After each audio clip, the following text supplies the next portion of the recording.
रात्री 12 वाजलेत. तुम्ही परदेशात. घरी कॉल केला.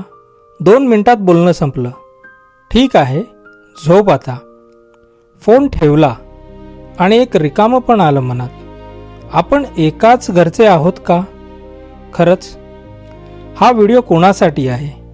परदेशात असलेल्यांसाठी आणि इकडे एकट्याने राहिलेल्यांसाठी, दोघांसाठीही. आजच्या व्हिडिओमध्ये 4 कारणं मी सांगणार आहे की ज्यांनी नाती तुटतात आणि 5 उपाय असे ज्यांनी नाती वाचवू शकता. हे आजपासूनच आपल्याला करता येतील. एक आकडा. इमिग्रेशन सायकोलॉजीनुसार परदेशात गेलेल्यांपैकी 60% जणांना पहिल्या 2 वर्षात नात्यात मोठा ताण येतो. दोष कुणाचाही नसतो, परिस्थिती तशीच असते. पण उपाय आपल्याच हातात असतात जर करायचे असतील तर. आता ऐकूया नाती तुटण्याची कारणे. कारण 1, वेळेचा घोळ. UK कॉल करायला रात्री 11:30 एकदम योग्य, पण भारतात पहाट. USच्या वेळेनुसार भारतात दुपार होते. त्यावेळी आई स्वयंपाकघरात. योग्य वेळ कधीच मिळत नाही. हळूहळू कॉल कमी होतात. वेळ नाही हे खरं असतं, पण त्यामागे एक शांत दुरावा वाढत असतो. टाइम झोन वेळ नाही चोरत, तो संधी चोरतो. रोजच्या छोट्या छोट्या गोष्टी सांगायची संधी. कारण 2, बदललेली माणसं. परदेशात गेलेला माणूस बदलतो. नवीन कल्चर, नवीन जगणं. इकडे राहिलेली माणसंही बदलतात. घरात एकटेपणा, एकट्यानेच निर्णय घ्यायचा. कधीतरी वर्षातून किंवा 2 वर्षातून एकदा भेटायचं, त्यामुळे एकामेकांना थोडंसं अनोळखी वाटतं.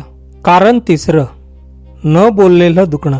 इकडे परदेशात थकलेला असतात, पण मनात असा विचार येतो की आईबाबांना कशाला काळजी द्यायची म्हणून सांगत नाहीत.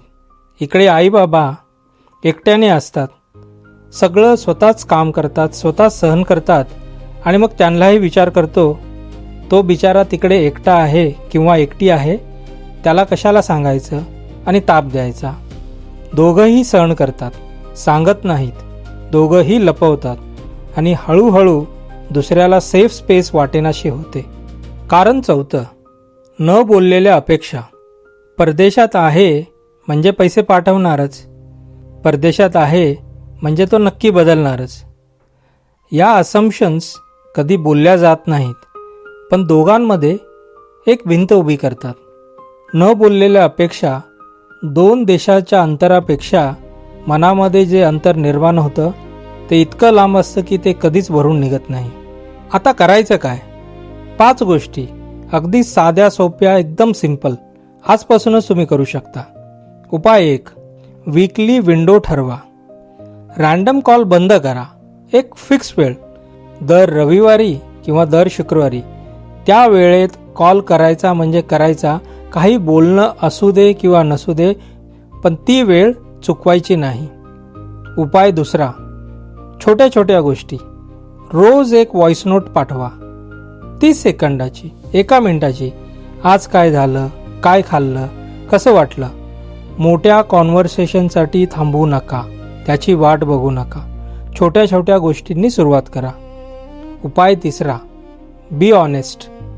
सगळं ठीक आहे सांगायचं बंद करा. खरं ते सांगा. आज थकलो, आज मी तुला मिस केलं, हे सांगा. नाती जगतात शेअरिंग केल्यामुळे. सगळं ठीक आहे सांगायचं बंद करा. उपाय 4, बी क्युरियस. एकामेकांच्या आयुष्यात इंटरेस्ट द्या. त्याचे तिचे नवीन मित्र मैत्रिणी, नवीन जागा, इकडे काय नवीन आहे, तिकडे काय नवीन आहे.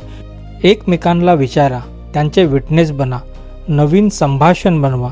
इंटरेस्ट वाढत राहतो आणि नाती जगत राहतात. उपाय 5, प्लॅन करा. भेटीचं प्लॅनिंग आधीच करा. पुढच्या दिवाळीला येतो किंवा पुढच्या गणपतीला येतो. नाती आशेवर जगतात. आणि शेवटी हेच सांगतो, परदेशात जाणं म्हणजे नातं संपवणं नाही, पण हेही खरं आहे ते आपोआप टिकत नाही. त्याला जगवावं लागतं दोन्ही बाजूंनी.